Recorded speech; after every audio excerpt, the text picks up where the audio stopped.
Hello everyone, स्वागत है आप सभी का स्टेप टू सक्सेस चैनल में। डेली करंट अफेयर्स सीरीज में आज के वीडियो हम लोग 4 और 5 अप्रैल 2023 का करंट अफेयर्स डिस्कस कर रहे हैं। अभी कल बहुत ज्यादा क्वेश्चंस कुछ थे नहीं, डेटा था नहीं, तो कल का वीडियो नहीं बनाया हुआ था। आज के वीडियो में कल और आज के मिला के जो सारे इंपॉर्टेंट क्वेश्चंस है करंट को लेके उनको डिस्कस कर रहे हैं। ठीक है, ये कभी कभी 2 दिन के वीडियोस इसलिए देने पड़ जा रहे हैं आपको बिकॉज बहुत ज्यादा इंफॉर्मेशन नहीं होती है और हमारा टारगेट ये है कि जो भी एग्जाम ओरिएंटेड क्वेश्चंस हो हम आपको वही प्रोवाइड करें। बाकी जो हमें लगता है कि ये फैक्ट इररिलेवेंट है वो हम आपके साथ डिस्कस नहीं करते हैं। ठीक है, तो स्टार्ट करते हैं आज के अपने पहले क्वेश्चन से। आज का हमारा पहला क्वेश्चन है सैन्य अभ्यास के बारे में, एक द्विपक्षीय सैन्य अभ्यास। ये ध्यान दीजिएगा, वर्ड कभी लिखा होता है द्विपक्षीय लिखा होता है, बहुपक्षीय लिखा होता है। ठीक है, कई बार त्रिपक्षीय होता है, कई बार 4 पक्षीय होता है, तो ये ध्यान रखिएगा। द्विपक्षीय मतलब इसमें केवल 2 देश की सेना है। ठीक है, तो क्वेश्चन है द्विपक्षीय सैन्य अभ्यास स्लाइनेक्स 2023, वर्ष 2023 में जो आयोजित हो रहा है स्लाइनेक्स, भारत और किस देश की नौसेना का वार्षिक सैन्य अभ्यास है। तो यहाँ पे लिखा हुआ है नौसेनाओं का है, द्विपक्षीय है। ठीक है, और स्लाइनेक्स 2023 किस देश की नौसेना के साथ भारत का जो है वो वार्षिक सैन्य अभ्यास, ये हर साल होता है। ठीक, ऑप्शन है आपके पास, option A America, option B France, option C Sri Lanka और ऑप्शन डी बांग्लादेश। तो इसका जो सही जवाब है वो है ऑप्शन सी श्रीलंका। ये भारत और श्रीलंका की नौसेनाओं का संयुक्त सैन्य अभ्यास है। इस अभ्यास का ये 10वां संस्करण है। ठीक है, 10th एडिशन है, 9 पहले हो चुके हैं, ये 2023 में 10वां संस्करण है। इसका जो आयोजन हो रहा है वो कोलंबो में है 3 अप्रैल से। ठीक है, 3 अप्रैल को, 4 अप्रैल को, 5 अप्रैल को, ये 3 दिवसीय है। ठीक है, तो ये 3, 4, 5 अप्रैल को 3 दिन का है। और इसमें क्या है, अभ्यास में 2 चरण है, एक बंदरगाह चरण और एक समुद्री चरण। मतलब एक्सरसाइज का कुछ पार्ट जो है वो बंदरगाह पर ही होगा और कुछ गहरे समुद्र में होगा। ये 3 दिवसीय है और प्रत्येक दिन ये दोनों चलेंगे। मतलब दिन में एक बार बंदरगाह चरण, एक बार समुद्री चरण, फिर दूसरे दिन एक बार बंदरगाह चरण, इस तरह से ये चलेगा। ठीक है, बाकी स्लाइनेक्स 2023 का जो उद्देश्य है, या स्लाइनेक्स जो युद्ध अभ्यास है उसका उद्देश्य है दोनों नौसेनाओं के बीच बहुआयामी मल्टी सेक्टरल जो है वो समुद्री संचालन में अंतर संचालन नीतियों को बढ़ाना, आपसी समझ में सुधार करना और सर्वोत्तम प्रथाओं का आदान प्रदान करना। ठीक है, ये इसके जो है वो उद्देश्य है। उद्देश्य इतने महत्वपूर्ण नहीं होते हैं। ठीक है, उद्देश्य का महत्व जब आता है जब आप किसी परीक्षा का मेंस लिख रहे हो जहां पे आपको डिस्क्रिप्टिव लिखना हो, वहां पे आप लिख सकते हो कि भारत इस तरह से जो है वो अपने पड़ोसी देशों के साथ इस तरह कोऑर्डिनेशन कर रहा है, उनकी क्षमता वर्धन में भी कार्य कर रहा है, प्लस उनसे सीखने का कार्य भी लगातार कर रहा है। बाकी जो प्रीलिम्स के एग्जाम्स हैं, ठीक है, जो वनडे एग्जाम है, उन सब में आपका इंपॉर्टेंट रहता है किन देशों के बीच में हुई, कौन सा संस्करण है, कब से आयोजन है, कहां पे आयोजन है। ठीक है, उसके बाद इसका जो 9वां संस्करण था वो मार्च 2023 में विशाखापत्तनम में हुआ था, मतलब भारत में हुआ था। इस बार कब वहां हो रहा है, श्रीलंका में कोलंबो में हो रहा है। ये 10वां संस्करण है, त्रिदिवसीय। ठीक, और ये वार्षिक अभ्यास है। ठीक, नेक्स्ट क्वेश्चन पे चलते हैं हम। अच्छा, नेक्स्ट क्वेश्चन पे चलने से पहले मैं आपको बता दूं कि इस वीडियो में जो भी हम क्वेश्चंस डिस्कस कर रहे हैं वो आपको कैसे लग रहे हैं वो आप हमें प्लीज लाइक करके, कमेंट करके बता सकते हैं। ठीक है, ये राइटिंग थोड़ी सी मेरी खराब है तो उस पर बहुत ध्यान मत दीजिएगा। लाइक करके, कमेंट करके बता सकते हैं। अगर आपने चैनल को अभी तो सब्सक्राइब नहीं किया है तो प्लीज आप चैनल को सब्सक्राइब कर लें ताकि आपको टाइमली इसके जो है अपडेट्स मिलते रहें। बाकी UP PSC, UP triple SC जो है, पीएससी बोल दे रहा हूं मैं, यूपी ट्रिपल एससी है, इसकी वन दरोगा भर्ती परीक्षा का भी आयोजन चल रहा है। उसमें एनवायरमेंट से रिलेटेड ही सारे टॉपिक हैं और जो भी टॉपिक हैं उसमें वो सारे इंपॉर्टेंट टॉपिक हैं और एग्जाम्स की दृष्टि से, जैसे उसमें नेशनल पार्क हैं, उसमें वाइल्ड लाइफ सेंचुरीज हैं, उसमें प्रोजेक्ट एलिफेंट है, प्रोजेक्ट टाइगर है, उसके बाद से उसमें वनों का वर्गीकरण है। इस तरह के बहुत महत्वपूर्ण टॉपिक हैं जो केवल इस वन दरोगा परीक्षा के हिसाब से नहीं, बाकी अदर एग्जाम के पॉइंट ऑफ व्यू से भी बहुत इंपॉर्टेंट है। तो आप लोग उन वीडियोस को भी प्लीज देखें। ठीक है, अभी वो यूपी ट्रिपल एससी के हेड पे ही आ रहे हैं, बट वो वीडियोस बाकी सारे एग्जाम्स के लिए बहुत इंपॉर्टेंट है और उसमें हमने कोशिश की है कि इस तरह का कंटेंट क्रिएट किया जाए कि आपको कहीं दूसरी जगह से पढ़ने की आवश्यकता ना हो, आप एग्जाम के पहले बस उसको देख लें और आपका वो टॉपिक पूरा का पूरा तैयार हो जाए। हम लोग इसी अप्रोच को लेके आपको ये वीडियोस प्रोवाइड कर रहे हैं, तो इस वजह से आप प्लीज लाइक और कमेंट जरूर करें। ठीक है, आगे चलते हैं नेक्स्ट क्वेश्चन पे। नेक्स्ट क्वेश्चन है हमारा, इसरो ने दोबारा उपयोग में लाए जा सकने वाले प्रक्षेपण यान, ठीक है, रीयूजेबल जो लॉन्च व्हीकल है, रीयूजेबल, जिसको दोबारा यूज किया जा सकता है, लॉन्च व्हीकल है, उसके स्वतः लैंडिंग मिशन, ठीक है, ऑटोमेटिक लैंडिंग मिशन, ALM, ठीक है, RLV लेक्स, ठीक है, RLV तो ये हो गया रीयूजेबल लॉन्च व्हीकल, और ये लेक्स जो है वो क्या है, इसका जो ट्रायल चल रहा है अभी, उस वजह से इन्होंने लिखा हुआ है, का सफलतापूर्वक इन्होंने पूरा किया है, यह परीक्षण किया गया। यह भी रीयूजेबल लॉन्च व्हीकल जो है उसका परीक्षण किया है, सफलतापूर्वक ये परीक्षण हुआ है। ये कहां पे किया गया ये आपको बताना है। ऑप्शन है आपके, option a Andhra Pradesh, option b Karnataka, option c Tamil Nadu और ऑप्शन डी केरल।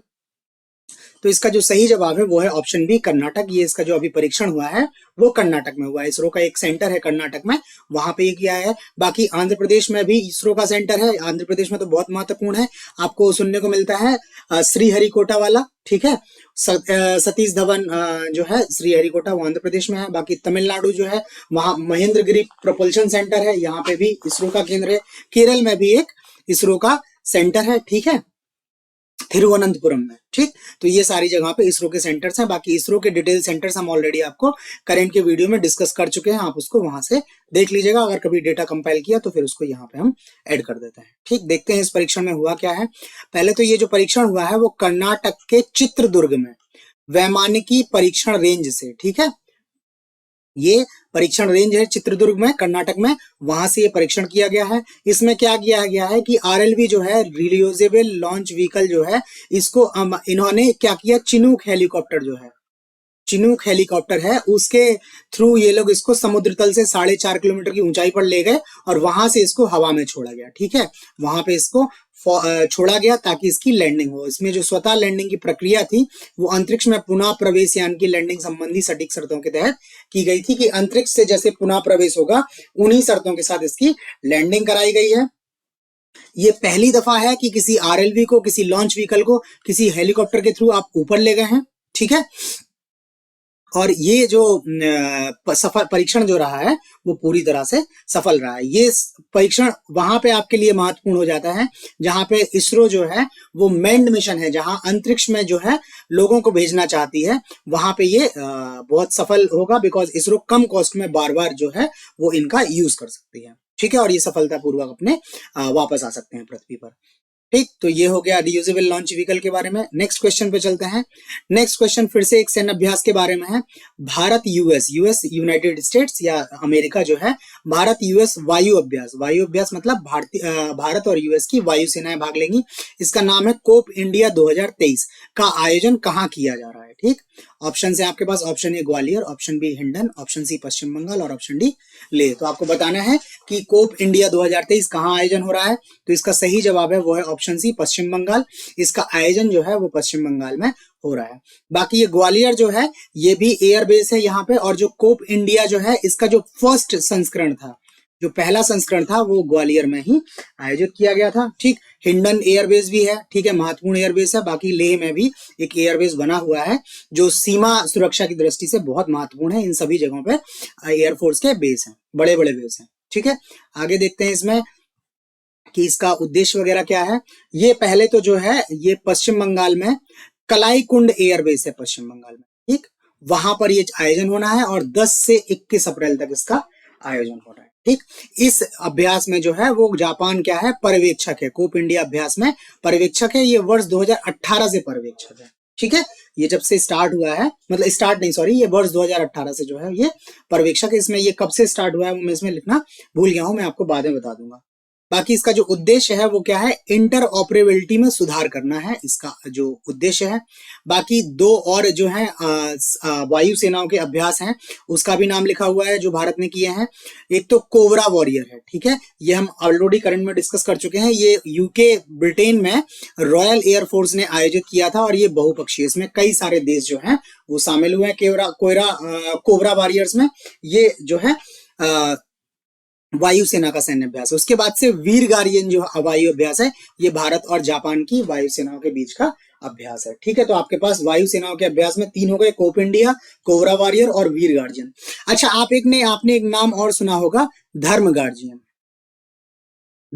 यहाँ पे वीर गार्जियन है, वहां पे धर्म गार्जियन है। तो ये धर्म गार्जियन जो है वो भी भारत और जापान के बीच होता है, बट यहाँ धर्म गार्जियन में जो है वो आर्मी भाग लेती है, ठीक है, थल सेना जो है भाग लेती है, वीर गार्जियन में जो है वो वायुसेना लेती है, ठीक। अच्छा, इसमें जो मैं डिटेल लिख रहा हूँ, कुछ अगर आपको एक्स्ट्रा बता रहा हूँ तो आप इसको, इस वीडियो को पॉज करके स्क्रीनशॉट ले सकते हैं इसका, या इसको आप कहीं लिख सकते हैं ताकि आपको ये याद रहे, ऐसा ना हो आप भूल जाए, ठीक है। तो ये इस तरह से हो गया आपका कोप इंडिया अभ्यास के बारे में। नेक्स्ट क्वेश्चन पे चलते हैं। नेक्स्ट क्वेश्चन है हमारा, कुपोषण से सफलतापूर्वक लड़ने के लिए, माल न्यूट्रिशन से सफलतापूर्वक लड़ने के लिए प्रसिद्ध पाटन गांव किस राज्य में स्थित है? एक पाटन गांव है जो कुपोषण से वहां लोगों ने खुद ही अपनी लड़ाई जो है वो स्टार्ट की और उस लड़ाई को सफलतापूर्वक जो है इन्होंने लड़ा, विजय प्राप्त की। तो उसके लिए प्रसिद्ध गांव है पाटन। आपको बताना है ये किस राज्य में स्थित है। ऑप्शन है आपके पास, option A Uttar Pradesh, option B Madhya Pradesh, option C Orissa और ऑप्शन डी छत्तीसगढ़। तो इसका जो सही जवाब है वो है ऑप्शन बी मध्य प्रदेश। ये पाटन गांव जो है वो मध्य प्रदेश में है, जिसने कुपोषण से ये अपनी लड़ाई जो है सफलतापूर्वक लड़ी है। ये मध्य प्रदेश के छतरपुर जिले में है। आप सभी लोगों ने खजुराहो का नाम सुना होगा ना, जहाँ पे मंदिर है बहुत प्रसिद्ध। तो ये वो खजुराहो जो है वो छतरपुर जिले का ही पार्ट है और इसी छतरपुर जिले में ये पाटन गांव है। इस पाटन गांव को क्या पोषण स्मार्ट आदर्श गांव के रूप में पहचाना जाता है, ठीक है। यहाँ पे कुपोषण की समस्या थी, तो यहाँ की जो ग्राम पंचायत है उसने ही मतलब इस पर चिंतन किया और अपनी योजनाएं बनाई, ठीक है। योजनाओं में इन्होंने क्या किया कि हर घर में एक पोषण गार्डन बनाया। उस पोषण गार्डन में क्या किया इन्होंने कि जो भी फल और सब्जी की कुछ 14 वेराइटीज है इन्होंने वहां लगाई। जैसे पपीता इन्होंने लगाया, यहाँ इन्होंने सब्जियां लगाई, टमाटर लगाए इन्होंने, ठीक है। जो बच्चों को और जो लोगों को पोषण प्रदान करते हैं वैसी सब्जियां इन्होंने, हर एक घर के पीछे इनके एक गार्डन है, उस गार्डन में इन्होंने ये सब्जियां उगाई हैं, ठीक है, फल उगाए हैं। उसके बाद कुछ घरों में मुर्गी मछली पालन भी है, ठीक है। तो जिससे मांस जो है वो प्रोटीन का सोर्स है तो उसका मिल जाता है। बाकी शुद्ध पानी प्राप्त करने के लिए इन्होंने मटका फिल्टर पद्धति की। मटका फिल्टर पद्धति में इन्होंने 3 मटकों को लाइन से रखा, एक के ऊपर एक, ठीक है, और सबसे ऊपर वाले मटके में पानी रखा और उसके बाद यहाँ फिल्टरिंग के लिए कुछ और सामान रखा और इसके बाद इस मटके में जो है वो फिल्टर होकर पानी आता है। तो इन्होंने पानी फिल्टर करने के लिए मटका पद्धति वगैरह बनाई। उसके बाद इन्होंने कोल्ड स्टोरेज भी बनाया, ठीक है। कोल्ड स्टोरेज कैसे बनाया इन्होंने कि इन्होंने जमीन के भीतर गड्ढे किए, उनमें फिर रेत भरी, रेत को फिर ये पानी डाल डाल के ठंडा रखते हैं, ठीक है। तो इस तरह से उस स्थान पे क्या है सब्जियां इनकी 6-7 दिन तक सुरक्षित रहती हैं, ताकि अगर आपकी आज प्रोडक्शन ज्यादा है और आप यूज नहीं कर पा रहे हैं तो आप उसको आगे चल के यूज कर लें। तो इस तरह से इन लोगों ने अपना कार्य करके ये अपना जो है गांव में ये जो समस्या थी माल न्यूट्रिशन की, ठीक है, उसको इन्होंने काफी हद तक हल कर दिया गया है। वर्तमान में इनके यहाँ केवल 3 बच्चे हैं जो अभी कुपोषित हैं, ये भी जल्दी से जल्दी ठीक हो जाएंगे। अच्छा, ये चर्चा में इसलिए रहा बिकॉज 6 अफ्रीकी देश जो हैं इनके 17 सदस्य ने इस गांव का दौरा किया है। अफ्रीका में जो है कुपोषण एक बहुत बड़ी समस्या है, उसी समस्या से ग्रसित 6 देशों के 17 सदस्यों ने इस गांव का दौरा किया है कि किस तरह से इनकी तकनीक को अपनाकर अफ्रीका भी इस समस्या से मुक्त हो सकता है। इस वजह से ये गांव चर्चा में है और ये इस गांव के लिए भी और भारत जैसे देश के लिए भी एक महत्वपूर्ण अचीवमेंट है कि दूसरे देश भी हमारे यहाँ छोटे छोटे गांव में जो लोग लोकल लेवल पे इनिशिएटिव्स लेकर रहे हैं उनको रिकॉग्निशन मिल रहा है, ठीक। तो ये हो गया पाटन गांव के बारे में। नेक्स्ट क्वेश्चन पे चलते हैं हम आपके। नेक्स्ट क्वेश्चन जो है वो है वसोहली पेंटिंग, ठीक है। पेंटिंग है, एक पेंटिंग का टाइप है वसोहली पेंटिंग, जिसे हाल में भौगोलिक संकेतक जीआई टैग मिला हुआ है, ठीक है, जीआई टैग मिला हुआ है। यह किस राज्य से संबंधित है? आपको बताना है कि ये वसोहली पेंटिंग जो है किस राज्य से संबंधित है, ठीक। इसके ऑप्शन है आपके पास, option A Uttar Pradesh, option B Bihar, option C Jammu Kashmir और ऑप्शन डी राजस्थान। तो इसका जो सही जवाब है वो है ऑप्शन सी जम्मू कश्मीर। ये जो बसोहली पेंटिंग है वो जम्मू कश्मीर से संबंधित है। बाकी बिहार में भी एक पेंटिंग बहुत फेमस होती है जिसको मधुबनी पेंटिंग बोलते हैं, ठीक है। मधुबनी पेंटिंग जो है बिहार की बहुत फेमस पेंटिंग है, ठीक है। देखते हैं ये जीआई टैग इनको कैसे मिला है, कब मिला है। ये बसोहली पेंटिंग जो है वो जम्मू क्षेत्र के कठुआ जिले से है, ठीक है। जम्मू संभाग में कठुआ जिला है, ठीक है, वहां की ये पेंटिंग है और ये पेंटिंग जम्मू क्षेत्र का पहला स्वतंत्र जीआई टैग है। अभी तक क्या होता था कि जो जीआई टैग दिए जाते थे वो कश्मीर के नाम पर दिए जाते थे और कश्मीर के हस्तशिल्प को दिए जाते थे। ये बसोहली पहली ऐसी पेंटिंग है जिसमें जम्मू क्षेत्र को पहला स्वतंत्र जीआई टैग मिला है। इस पेंटिंग में क्या है मेनली कि पेंटिंग की किनारियों को लाल पीले नीले जैसे ज्वलंत रंगों से उपयोग से चित्रित किया जाता है। ये इसको पहचानने का तरीका है कि इसकी जो किनारियां हैं वो बहुत ज्यादा तीव्र जो है रंग है उनसे रंगी जाती हैं। बाकी इस पेंटिंग में चेहरे की विशेषताएं जिसमें एक प्रमुख नाक, कमल के आकार की आंखें शामिल हैं। इसकी एक अन्य विशिष्टता है बसोहली कला वनस्पतियों का प्राय चित्रण किया जाता है। ठीक, तो ये वसूली कला के बारे में है। बाकी आपके लिए इंपॉर्टेंट जो है वो यही है कि कहाँ से संबंधित है।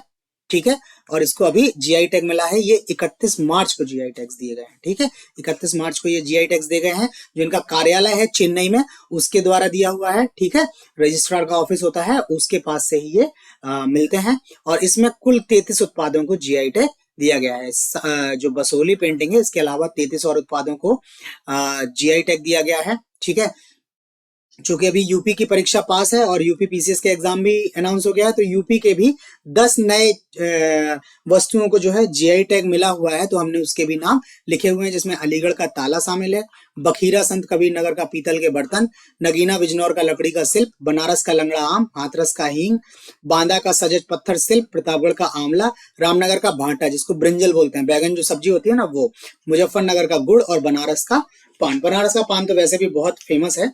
ठीक है, तो उत्तर प्रदेश की ये 10 नई वस्तुओं को भी जीआई टैग मिला है। यूपी के एग्जाम में हो सकता है कि वस्तु का नाम लिख दिया जाए और आपसे पूछ लिया जाए कि इसको कहाँ के लिए जीआई टैग मिला है, संबंधित राज्य का नाम पूछ लिया जाए। तो इस वजह से ये यूपी पीसीएस की वजह से मैंने इसको डिटेल में लिख दिया हुआ है। ठीक है, नेक्स्ट क्वेश्चन पे चलते हैं। नेक्स्ट क्वेश्चन डिस्कस करने से पहले आपको बता दूं कि जो भी कंटेंट डिस्कस कर रहे हैं आपको कैसा लग रहा है, प्लीज आप लाइक कमेंट करके हमें जरूर बताएं। अगर आपकी कोई क्वेरी हो तो आप ईमेल करके भी हमें पूछ सकते हैं।